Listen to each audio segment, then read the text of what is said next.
Thank you for joining us today for this, your daily 180 Bible study. This week, we're talking about how to be an effective parent, how to raise godly children in an ungodly world. And we're going to be looking at Proverbs chapter 3 this week and most of next week. And we're going to be looking at some commands that God gives and then the promises that are attached to it. And all of Scripture is inspired by God, 2 Timothy chapter 3 and verse number 16. But particularly as we look at the book of Proverbs, it's parental advice. It's a father giving advice to a son.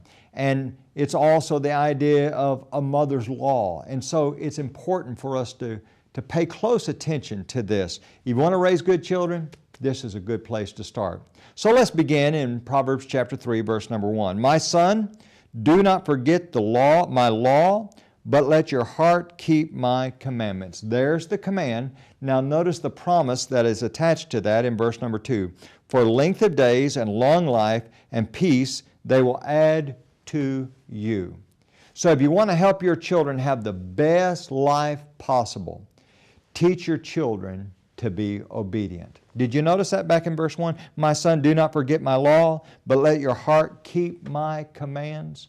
Obedience is so important. Does that remind you of Exodus chapter 20 and verse 12? Honor your father and mother that your days may be long in the land. Over in Ephesians chapter 6, beginning at verse number 1, there again, Paul, the Apostle Paul, talks about the importance of children obeying their parents. You know, sometimes people lose track of the importance of children being obedient. Sometimes you might see an unruly child and a parent just kind of continues to give in to that child and give in to that child. That's not right. Children need to be disciplined with love and in proportion to what's appropriate for that child. But you know, most of us have learned obedience at our mother's knee.